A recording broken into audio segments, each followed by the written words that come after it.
This is John Howell Essential Cuts, your daily rundown of the best from today's show on 890 WLS. I watched it, so you didn't have to. This is exactly why Margaret Thatcher said, if you want something said, ask a man. If you want something done, ask a woman. I've been a champion for life in the Congress, a champion for life as governor and as vice president. And to be honest with you, Nikki, you're my friend, but consensus is the opposite of leadership. When you're talking about a federal ban, be honest with the American people. We haven't had 45 pro-life senators in over 100 years, so no Republican president can ban abortions any more than a Democrat president could ban all those state laws. 70% of the American people support legislation to ban abortion after a baby is capable of... President Trump, I believe, was the best president of the 21st century. It's a fact. And Chris Christie, honest to God, your claim that Donald Trump is motivated by vengeance and grievance would be a lot more credible if your entire campaign were not based on vengeance and grievance against one man. You know, let me tell you something. I'm sorry. 30 seconds covered. You make me laugh because you sit here in an answer.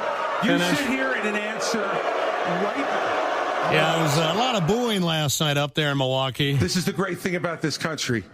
Booing is allowed, but it doesn't change the truth.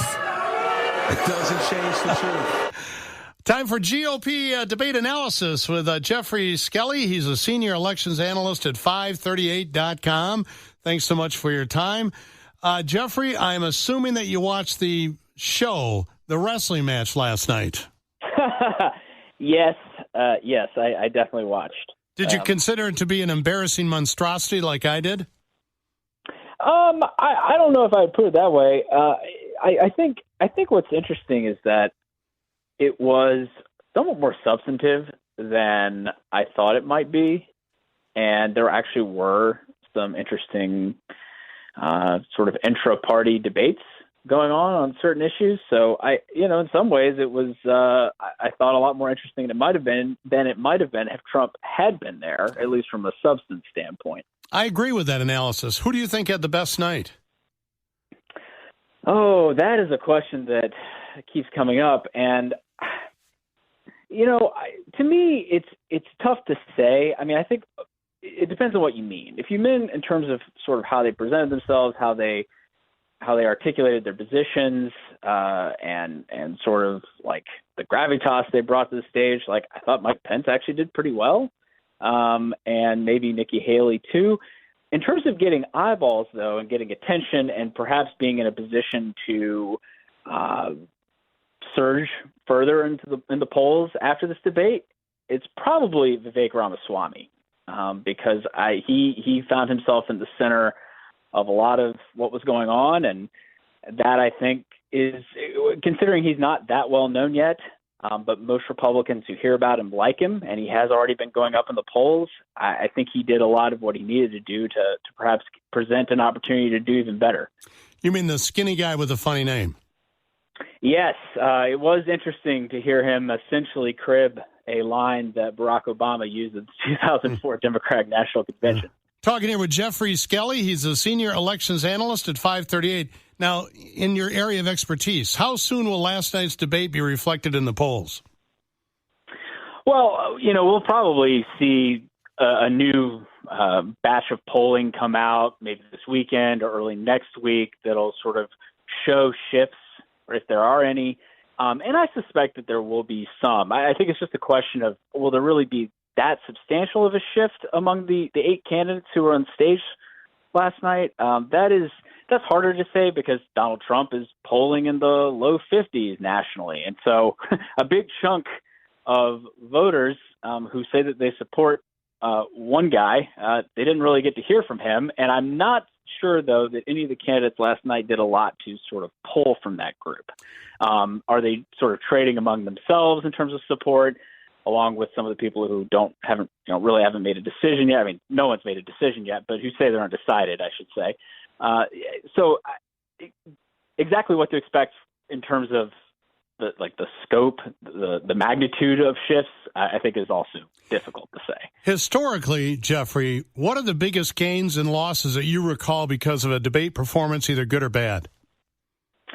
Well, one that immediately comes to mind for me is Rick Perry, the former Republican governor of Texas. When he ran for president in the 2012 cycle, he sort of entered the race in the late summer in 2011, and there was kind of a view that he could be Mitt Romney's main opponent for the GOP nomination. And, he got on stage at I believe it was a September debate, and it's maybe not the debate that people are thinking of. He's sort of famous for an oops moment when he forgot the third department that he he said that he wanted to get rid of in the federal government, the federal executive branch. That actually happened well after the debate that may have sent him on misfortune, if you will, or sent him to his demise. There was an earlier debate a few weeks before that oops moment, where he defended it was brought up a policy in Texas regarding in-state tuition for undocumented immigrants. And he defended the policy and said on stage that people criticizing it were heartless. Well, the Republican electorate did not respond favorably to Perry's statement, and he started to plummet in the polls. And he was already well down from his pre-debate position by the time he had the oops moment, roughly a month later. So that one comes to mind as a really good example of a debate sort of totally tripping up a candidate's chances.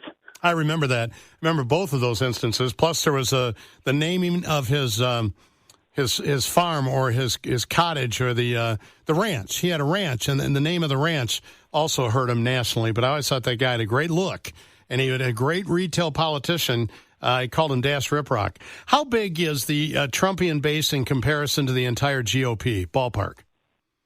Oh, that is another great question. It sort of depends on how you define it.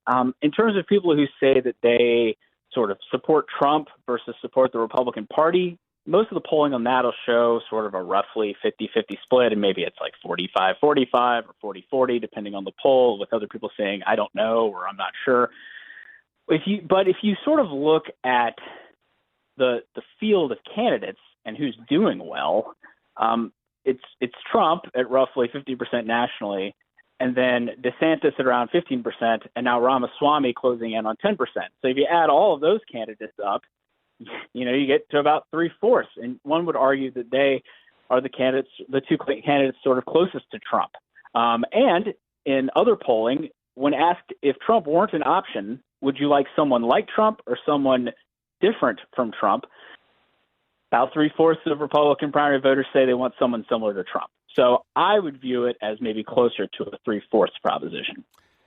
Yeah, the party's completely upside down from where it used to be, even as recently as Rick Perry and that group. Geoffrey Skelley, thank you very much for that analysis. Much appreciated. We'll read more at 538.com. Thanks for having me. I think the American people deserve to know whether everyone on this stage agrees that I kept my oath to the Constitution that day. There's no more important duty. So answer the question. I've answered this before. So yes. Why are we? Mike did his duty. I got no beef with him. But here's the thing: is this what we're going to be focusing on? I'm relieved. Going forward. 3/4 of Americans don't want a rematch between Trump and Biden, and we have to face the fact that Trump is the most disliked politician in America. We can't win a general election that way. Is there anyone on stage who would not support the increase of more funding to Ukraine? We would not support it. Europe needs to step up. I would have Europe step up and do their job. Mr. Ramaswamy. Our support should be contingent on them doing it, and I would have support in China to be able to take China and do what we need to do with China. If former President Trump is convicted in a court of law, would you still support him as your party's choice? Please raise your hand if you would. You're listening to John Howell, Essential Cuts on 890 WLS. Did anybody on the other side of the radio learn anything from last night's GOP WWE debate? Who won? Who lost? Did anybody make a move on Trump? Did anybody pop? Is DeSantis cooked? He looked a little awkward up there. Has Pence magically grown a spine? He seemed a little forward last night. Did Brett and Martha over there at Fox lose control? Is a live audience a plus or a minus? I would say a big minus. Hold on, Governor Christie. Well, so listen, the more time we spend doing this, the less time they can talk about issues you want to talk about. So let's just get through this section. Everybody out. Everybody out. Did Ramaswamy win the mega debate? Did Nikki win the donor debate? We cannot succeed as a country if you are working hard and you can't afford groceries, a car, or a new home, while Hunter Biden can make hundreds of thousands of dollars on lousy paintings. The truth is that Biden didn't do this to us. Our Republicans did this to us, too. You have Ron DeSantis, you've got Tim Scott, you've got Mike Pence. They all voted to raise the debt, and Donald Trump added $8 trillion to our debt. So first, let me just address a question that is on everybody's mind at home tonight. Who the heck is this skinny guy with a funny last name, and what the heck is he doing in the middle of this debate stage? I'm the only person on the stage who isn't bought and paid for, so I can say this. The climate change agenda is a hoax. The climate change agenda is a hoax. I've had enough already tonight of a guy who sounds like ChatGPT standing up here. And the last person in one of these debates, Brett, who stood in the middle of the stage and said, "What's a skinny guy with an odd last name doing up here?" was Barack Obama, and I'm afraid we're dealing with the same type of amateur standing in stage. I thought last night I think I recognize it. I believe that is a Barack Obama line. And last night, Ramaswamy said climate change is definitely a hoax. Let us be honest as Republicans. I'm the only person on the stage who isn't bought and paid for, so I can say this. The climate change agenda is a hoax. The climate change agenda is a hoax. And we have to declare independence for it. But hold on a second. Everything is recorded nowadays. You said this previously. Climate change is also real. I'm not denying the underlying reality that global surface temperatures are going up, and in part due to human activity. I would imagine our next guest has felt his party move away from his moderate views. I'm thinking of last night. I'm thinking Nikki Haley, perhaps, or Chris Christie, or Asa Hutchinson, that their party has moved far to the right. Dan Lipinski was a member of Congress from 2005 to 2021. He's now at the Hoover Institute at Stanford University, also a fellow at the University of Dallas, but still based here in Chicago on the southwest side. Congressman, welcome back to Double Dale, sir. How are you? Good to be with you, John. Well, I wanted to get your thoughts as a Democrat, moderate Democrat. Did you feel the awkwardness between two distinct parties last night when you were watching the Fox GOP debate? Well, I did, and it's both the maybe ideological, as the Republican Party keeps marching to the right and the moderates being left out. But I think what bothered me more than that is the sense of people who don't have any consideration or care about governing. And Vivek, he obviously was very annoying to a number of those candidates up there. And he annoyed me incredibly because he came off to me as just a shyster. And as that clip you just played, he's just going to say what he thinks is going to win at that moment. And I guess when he made that first comment that climate change is real, that to him, he thought that was the right thing to say then. And last night, the climate change is a hoax was the right thing. It just really bothers me because he looked like the heir apparent to Donald Trump, except he does not have the charm that Donald Trump has. But I think that bothers me more than anything else. And look, the abolishing the Department of Education, Ronald Reagan used that line 44 years ago. Republicans have not abolished the Department of Education, no matter what you think about whether it should be abolished or not. At one point, does it stop being a good Republican line and people realize it's never going to happen? Do you get the sense that both parties are being driven by performative artists now, the people that can get out on social media and get all the looks and the likes and the pushes and what have you? You know, people that essentially are standing up and just trying to get noticed. And it's all about that now. It's not really about governing. I've said this 1,000 times. It's easy to bitch. It's hard to govern. Your thoughts? No question about it. And so few candidates for office now, so few elected officials seem to care about governing. And I saw this happen in the House. I mean, I saw people run for Congress, get elected to Congress, who had no interest in governing whatsoever. They just wanted the platform to perform from, and we cannot survive as a country like this. Do you know your family was in politics a long time? Obviously, your father as well. This all kind of started during the post-Watergate Carter era, if you will, when both parties decided, okay, Iowa, okay, New Hampshire, here we go. Power to the people. We're going to let the caucuses and the primaries determine who our nominees will be, as opposed to the cigar smoke-filled back rooms, which is how it had been done many, many times right here in Chicago, obviously, at the famous hotels here downtown for both parties.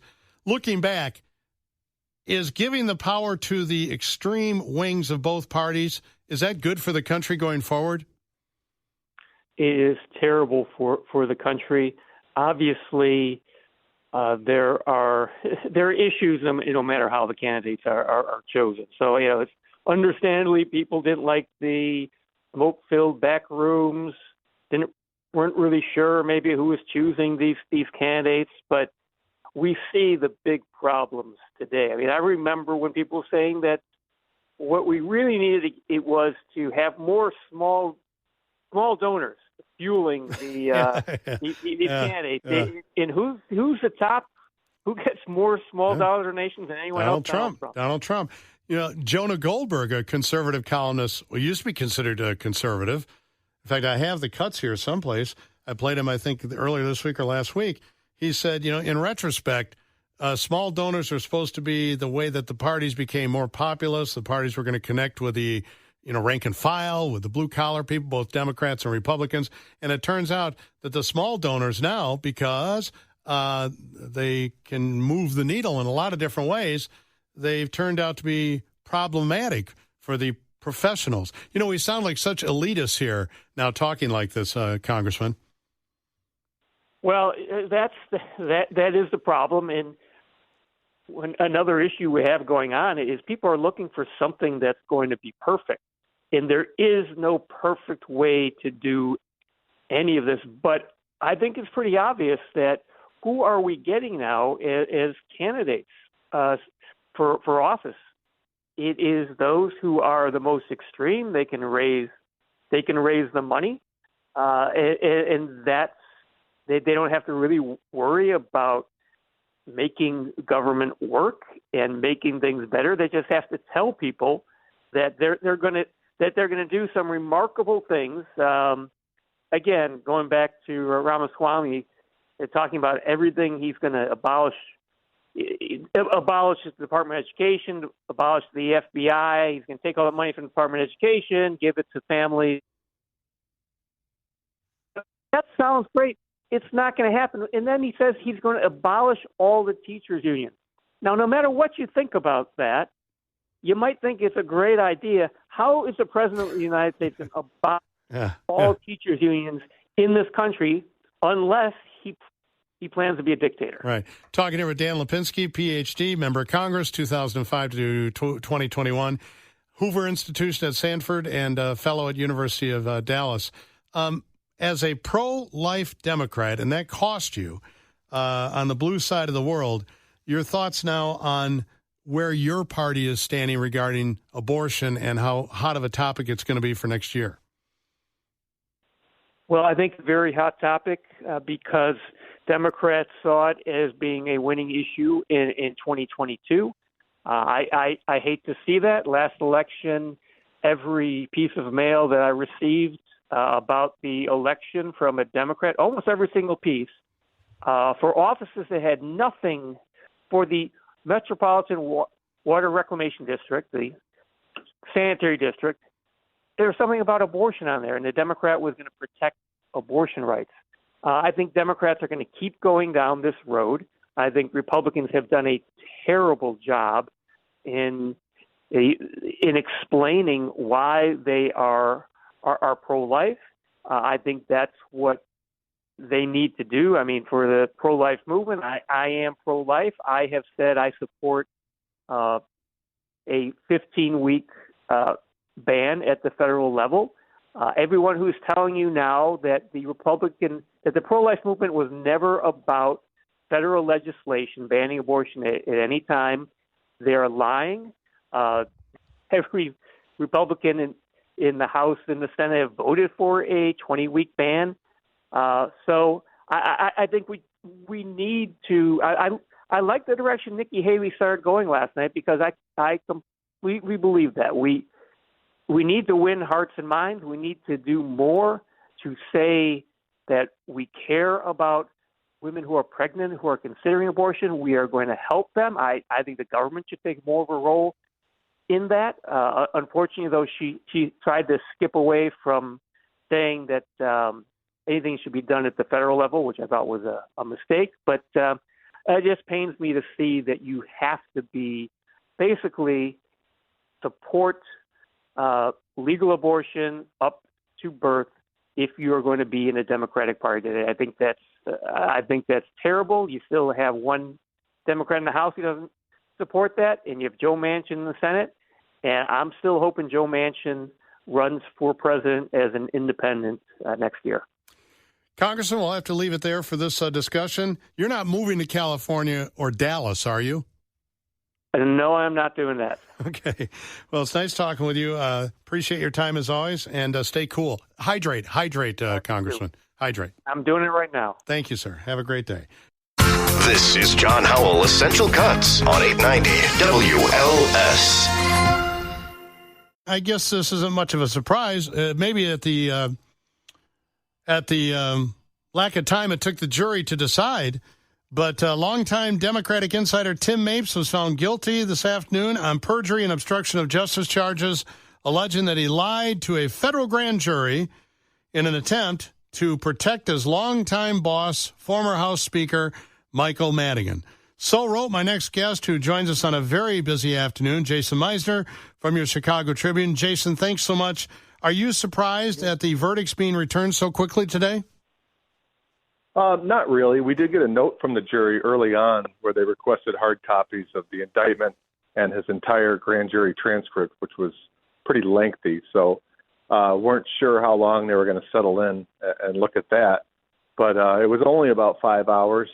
This was not a hugely complicated case, but there were a lot of recordings, wiretapped recordings, where if they started digging into those and wanted to play them all, we could have been here for days.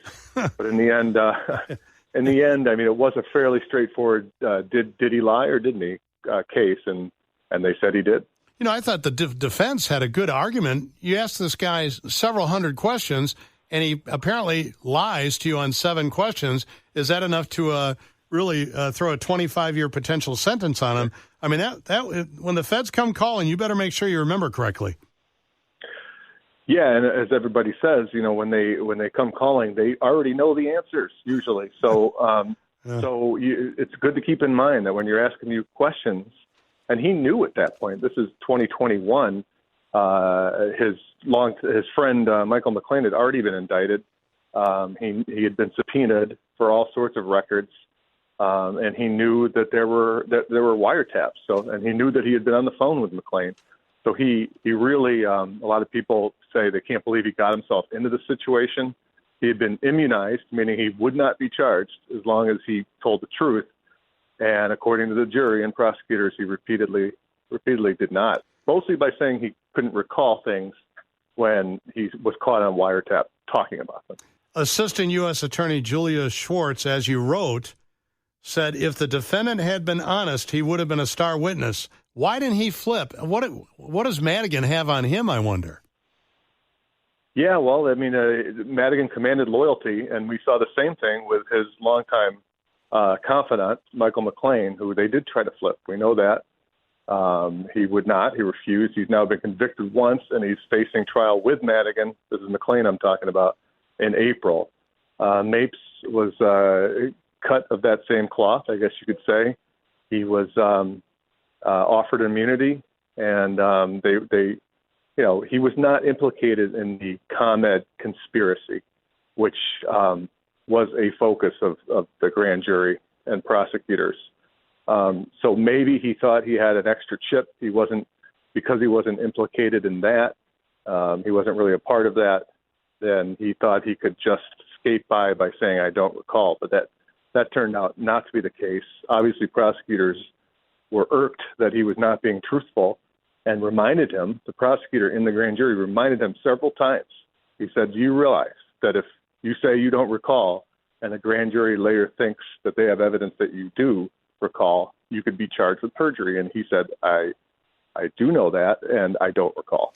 Elaborate for us, if you would, Jason Meisner of the Tribune. I understand the perjury. That's pretty straightforward. How did he obstruct justice? Because that's the heavy one at 20 years. Yeah, well, it's attempted obstruction of justice, and what that charge is alleging is that he continued to lie. It wasn't just the 7 times that were outlined in the perjury count. The obstruction count was all the other lies. I think there were 14 of them, where he said he didn't recall having any conversations about Lou Lang being forced to resign, and they had wiretaps on that. He didn't recall anything about Bob Rita and Michael McLean talking about gambling legislation. There were wiretaps and emails about that too. So the obstruction was he was trying to throw off the grand jury's investigation into Madigan's whole orbit. It didn't work because Madigan got indicted anyways. So that's why it's attempted. They still indicted him. He didn't actually block them, but they said he was trying to. That's great clarification. You just wonder if all three of these guys, they're up in age now. Maybe their nests are well feathered, if not for themselves, for their families, their kids, or what have you. And, okay, do the best you can to us. We'll see how it all works out. We're going to appeal everything anyway, and, time may run on us naturally. We may shuffle off the mortal coil before we ever have to go to Oxford. Yeah, well, Madigan is 82, I believe, and facing trial in April. He'll turn 83 while he's on trial. And by the time, if he's convicted and sentenced, he's going to be, well into his 80s. Yeah, Mapes is 68. He probably will appeal, although his attorney did not comment on that on the way out. But yeah, a lot of these guys certainly are up in age and have to do that calculus when they decide, how they're going to proceed on this. When the prosecutors are talking about the triangle power between Madigan and McLean and Mapes, did State Rep Bob Rita, did he actually use his hands to draw the triangle? He did, yeah. He put his hands in a triangle, and later that was brought up again in closing arguments, and they actually had a little diagram where Madigan's image is at the top, his driver's license photo, I believe, and then Mapes and McLean were like the lower down on the triangle, and then you had all the other kind of Madigan insiders that formed more of the base, like Will Cousineau and all the Lou Lang, Bob Rita, all those insiders or former associates that lined up to testify for the prosecution. And Sandoval would have been in the soup through all this had he not died of COVID. Sandoval was mentioned in this trial as the guy who was putting the brick on this Chinatown land deal in the Senate, and they were talking about that on the wiretap and how that wasn't a good idea for him. And of course, we know that Sandoval got indicted himself and pled guilty to bribery charges involving that red light camera case. And then, yes, he did unfortunately pass away. He was cooperating. He had really just started his cooperation when he got sick, so we'll never know where they were going on that one. And the Chinatown land deal scam, allegedly, is part of April, isn't it? Yeah, that's a big chunk of Madigan's racketeering indictment, and we got, for the first time, we saw testimony in open court about it from Nancy Kimmy, who was the lobbyist who was trying to arrange this deal. She came in and testified. She's a Republican, former Judy Bart Topeka aide. And so we got that laid out, and that will, in much more detail, be part of Madigan's case. That is the part of the case where Danny Solis comes in because he made the audio and video recordings of Madigan himself, allegedly, in his office, talking about trying to get law business for his tax appeal business for his law firm from the developers on that project. And he's kind of like patient zero through all these things as a Solis. But back to Lou Lang being told, you're not going to be elevated to leadership. In fact, you've got to go. It sounds like something out of a movie. Mapes was asking McClain on a wiretap if, when he went to see Lang, if he was going to wear his big boy pants. And then Mapes lied about knowing about that, and the feds came back and played that wiretap after they also had McClain talking to Lou Lang, you got to go. Yeah, the whole Lou Lang episode is really kind of unseemly. Lou Lang was in the House for over 30 years. He had dreams of replacing Madigan one day as Speaker and got summarily pushed out because they were afraid of, that he was going to be a liability with the sex harassment stuff that was percolating in the background. But there was a moment in that wiretap where, yes, Mapes says, after McClain says, I'm going to have to tell him, he says, you're going to put your big boy pants on that day. And then Mapes makes a little like Godfather-esque reference where he says, Lang isn't going to get an offer he can't refuse on this one. I haven't heard that one yet. When are they going to release the entire gift box set of these tapes?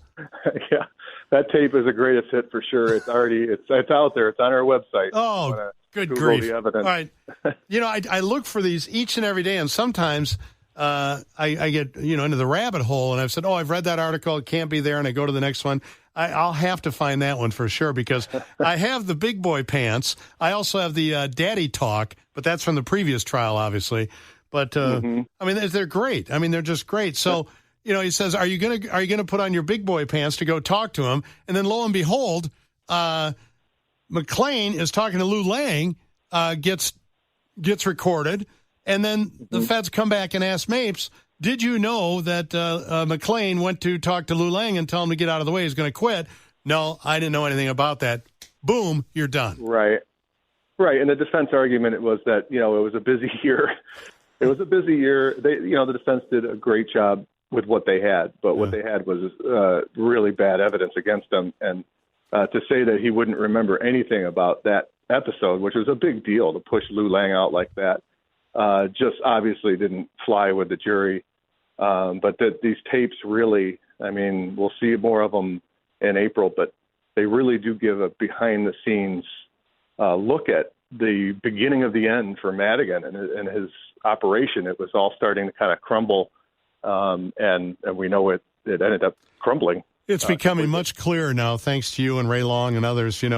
What twisted webs we weave, but it takes you a while to put this all together, but there are many Venn diagrams of alleged corruption here. Thank you very much. I've taken too much of your time. I know you have a bad deadline right ahead of you, so I appreciate it. Thanks so much, Jason. Thanks for having me on. Jason Meisner from the Tribune joining us here. And then I got to tell him that he's got to move on. He has no future in the House.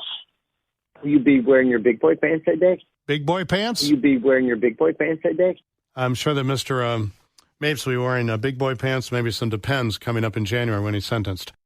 You're listening to John Howell, Essential Cuts on 890 WLS. Donald Trump is shaking up his legal team just hours ahead of surrendering to authorities in Fulton County, Georgia. I'm watching all the cable news networks here at WLS, and he's on his way to the airport now. I guess he goes to trying to think of the big city in New Jersey, right across the Hudson. He probably flies in and out of. Come on, John, Newark. Yes. So he's on his way to Fulton County. This must be Stephen Portnoy from ABC News joining us from D.C. Stephen, how are you? Hey, it's good to be with you. So you have direct knowledge of what's going on here. Who's out, who's in, and why this late in the game is he yet shaking up his legal team again? Yeah, it looks like he's just found someone who he feels is perhaps more adept, adroit, better suited, better known in Atlanta. This attorney Stephen Sadow is the new one, replacing a man named Drew Findling. Look, this is not the first time. It probably isn't the last time that Donald Trump will make a change in his legal team. He feels it's to his advantage, and there's a lot to get to because as the former president heads to Fulton County, there are some fast-paced developments happening this afternoon in the setting up the timing of a trial in Georgia. And it's really rather complicated for not just us to follow, but for the district attorney, Fani Willis, to manage because She spent several months working on her investigation, and now she's ready to present it to a jury. She hopes to try all 19 co-defendants in the same courtroom before the same jury.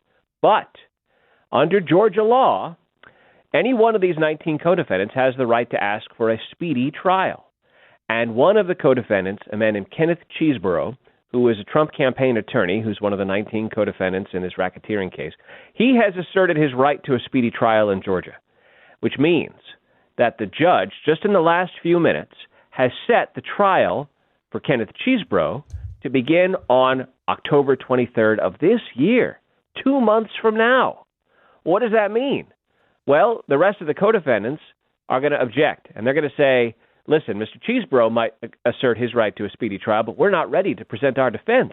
We need time. I mean, look, Donald Trump just hired a new attorney today. He's not going to be ready in 2 months, and it's not unreasonable to ask for more than that. In fact, Fani Willis initially proposed a trial date of next March 4th. So her plan to present this case one time to one jury in one courtroom appears to be in jeopardy this afternoon. I would think so. Do state prosecutors have to coordinate with the feds, or is everybody autonomous here? Well, so the federal courts, and there are two separate cases going on in federal courts, are in different jurisdictions. So you have the one here in Washington, D.C., having to do with January 6th. You've got the federal case in South Florida having to do with the classified documents. And ultimately, I think the judges are going to have to tiptoe around one another, working with the parties to see what might work best in terms of when to, have things start. It's getting increasingly difficult to keep track of all this, but the bottom line is, over the course of the next year, or more than a year, the former president will have a number of court dates. He doesn't necessarily have to appear in court for every single hearing or every single motion. Every event, and yet there are certain times where he will have to appear, and so he's going to have to work that out with his attorneys. The judges are going to have to respect one another. I don't know that one takes precedent over another. I can tell you that when it comes to the case in Georgia, Mark Meadows wants to have the racketeering case against him pulled out of the county court and put into the federal court, because he argues that he was acting as a federal official at the time. You can imagine that Donald Trump would make the same argument. Right. So, too, would Geoffrey Clark make the same argument. What does that mean? It means that Fani Willis, if these defendants prevail, will have to present these arguments in a federal courtroom. It's not that the Justice Department would take the case, which would normally happen. It's rare that this happens, but sometimes a state case can be removed to federal court in the criminal system. And under circumstances such as this, where you have a federal officer who's accused of a crime by a state prosecutor.